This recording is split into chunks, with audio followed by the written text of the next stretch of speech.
Good afternoon and good evening. Again, this video is not intended to undermine anyone or disrespect any diocese, bishop, priest, or clergy. It is just for the purpose of our education and to learn. Today we are going to teach about setting up the table for the Holy Eucharist. This doesn't matter whether it's a high church or a low church. So long as it is an altar table, there is always a pattern. Now, remember that a priest must always have his own set, even if the church has it. Communion boxes are not kept carelessly. They are not kept in the care of your sexton, your church wardens, and whatever. It is your responsibility as a clergyman to handle the holy vessels very careful and holy. And therefore, you remember, in those olden days, we had priests who always had a bigger box. This is a smaller one. This is for my sick call. So for the purpose of this class, we may not be having the big chalice and the proper chalice. This is my personal for sick call. Now listen, you unbox your cable or your box. Make sure you don't leave it in the care of unordained to mishandle. So we have the box right here. In the box I have okay, so this is what we need for the class today. So I put away the box. We need a veil. This is called a veil, and the box. Now we need a purificator.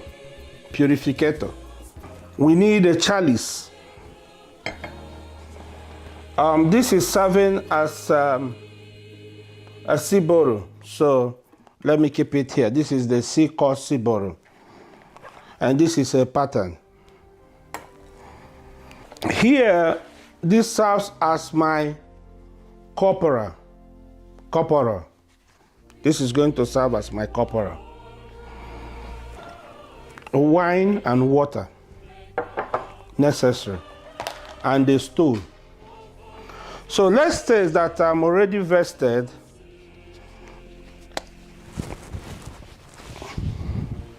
Now ready for the Eucharist.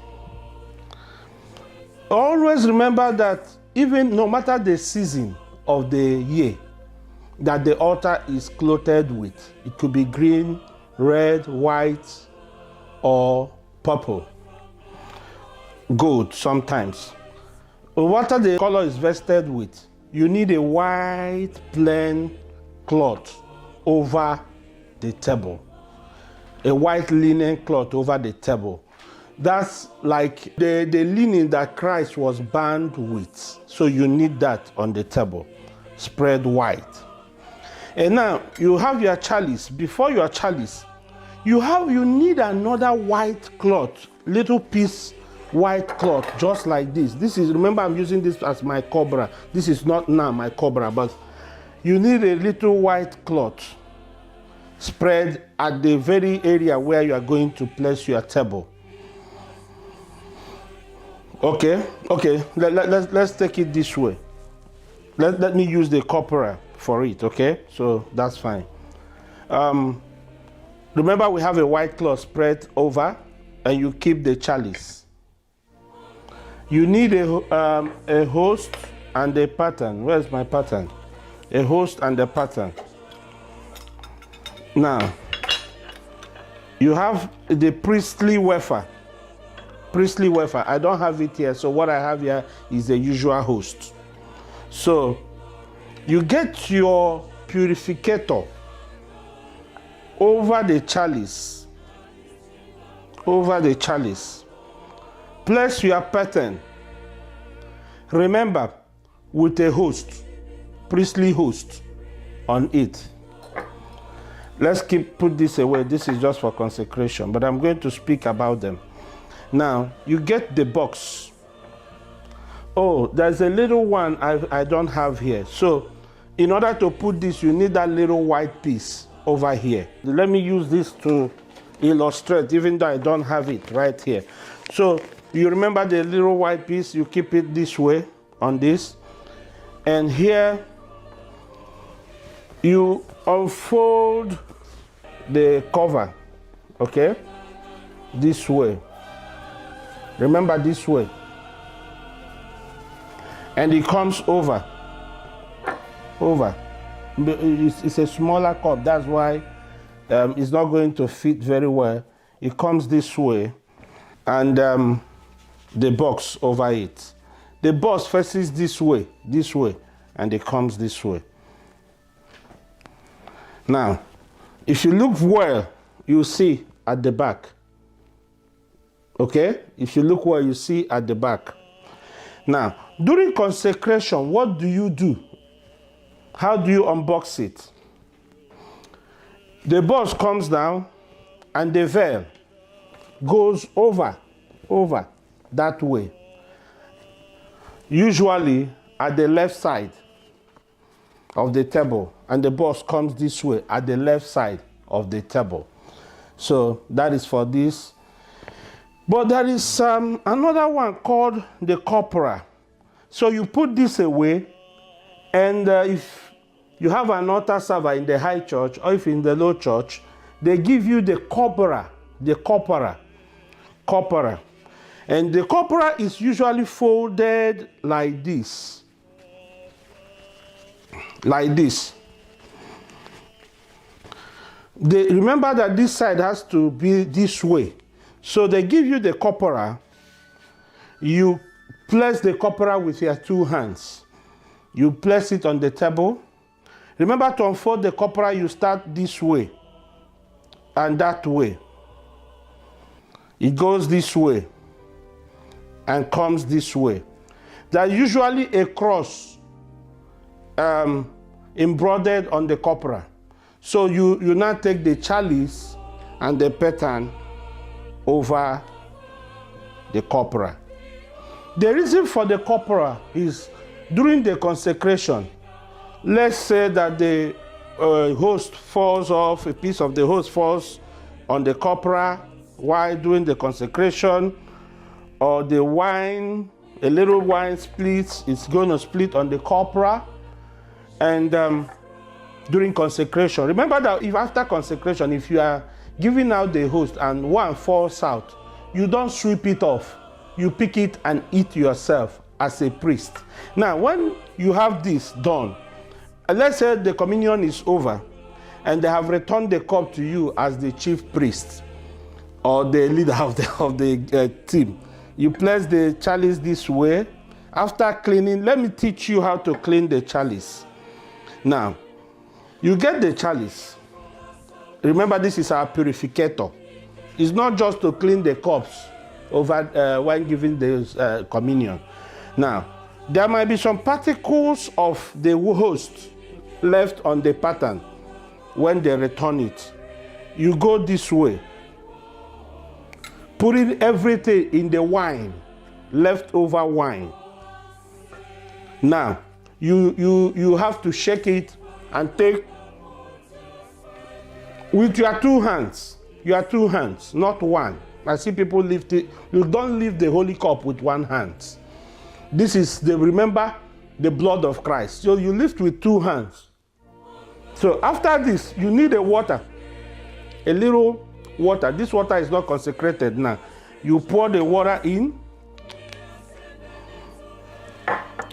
and the purificator, the last time, you shake the chalice and absorb all. That is what we call ablution. So you take the rest of the water, then clean the chalice with your purificator. Clean the chalice with your purificator. After cleaning the chalice with your purificator, the purificator now goes right into the chalice. Pattern comes over it. Remember, it's a small cup, so it's not going to hold it. Pattern comes over it. Now you keep it on the side. Now remember, you had some particles that fell off on the corpora. You start folding the corpora this way, that way. From the right, it comes this way and goes over this way to the left. And you hand over whoever that is celebrating with you, the corporal first, the Siborum. Remember, you will consume every leftover for the low church. But the high church, the leftovers are kept over the altar. There is a little box over the altar where up there where you usually have the cross. So if you get to a Roman Catholic church or high church, you will see that there is always a candle light by the altar on. That is the leftover consecrated wafers that are kept there.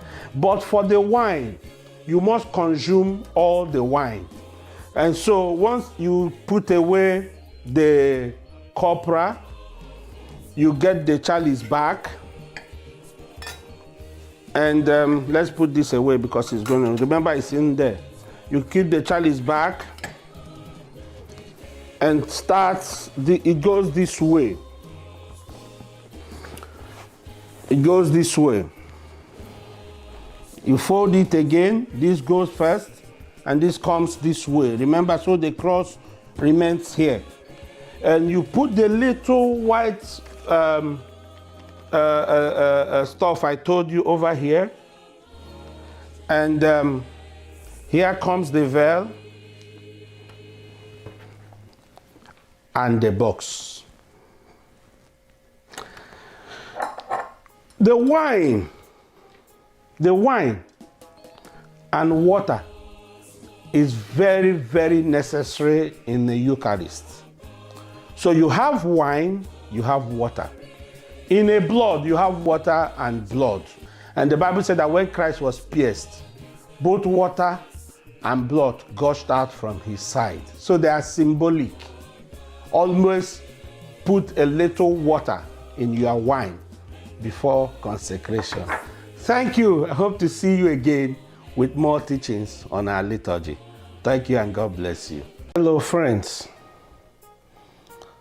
Good morning, good afternoon, and good evening, depending on your location at the time you are watching this video. This is a liturgical teaching and series that I'm running to help educate my fellow clergymen.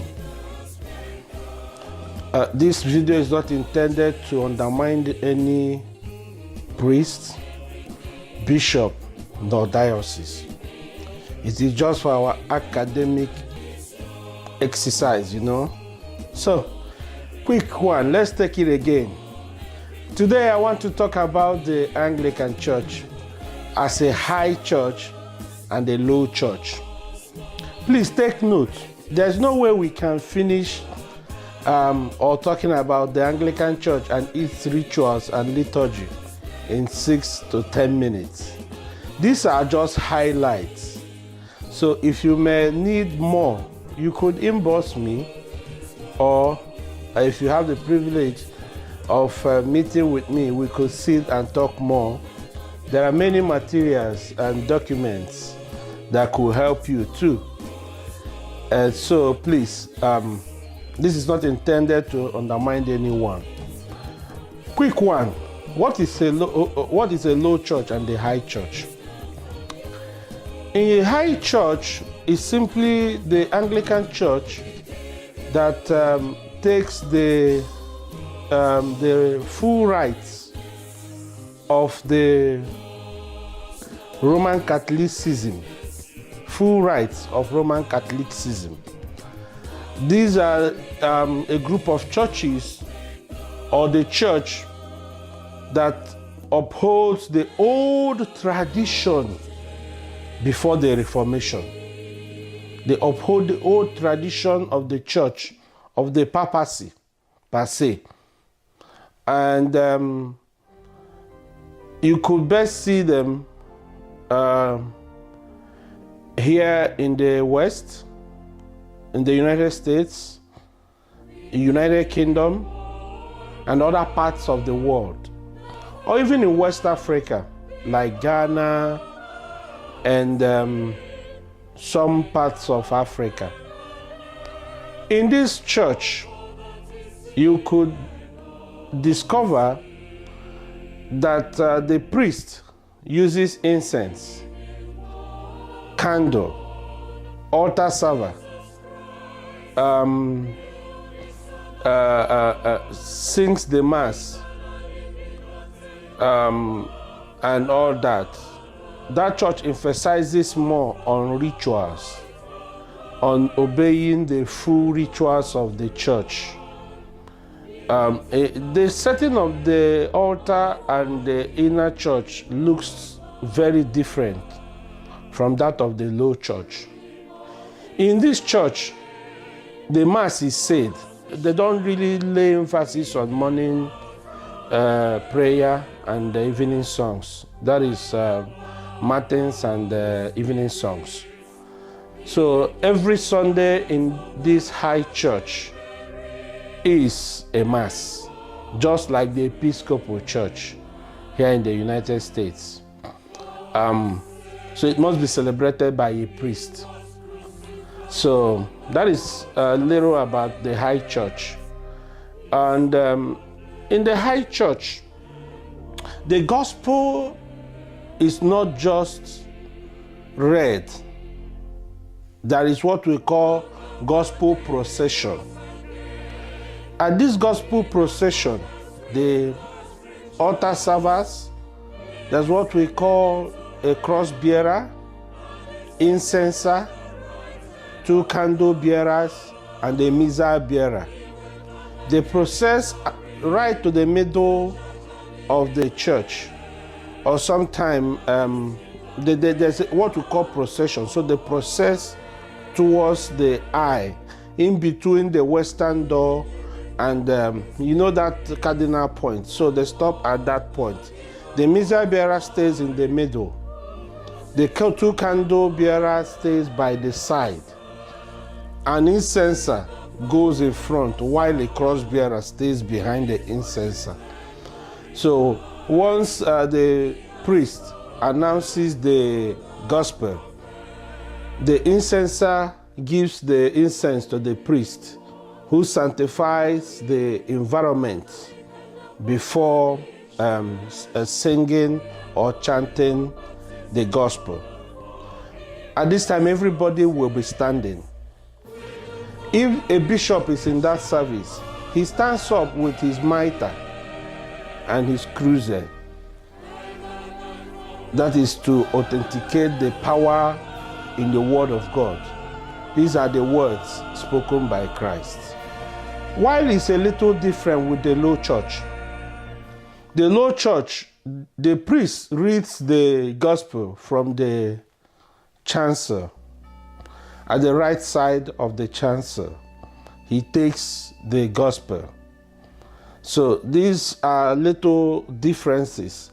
And during the consecration of the Eucharist, in most part, the high church chants the liturgy of the Eucharist, and also uses candle, incense. He also blesses water. In the high church, the priest is allowed to bless water or even sprinkle water in the high church. In the high church, the priest reads the rosary. He has the rosary. You know the beads? He says the rosary. In the high church, the priest hears confession. The priest hears confession. This is an Anglican church. This is not a Roman Catholic church. The priest hears confession. The priest believes in 7 sacraments, not 2.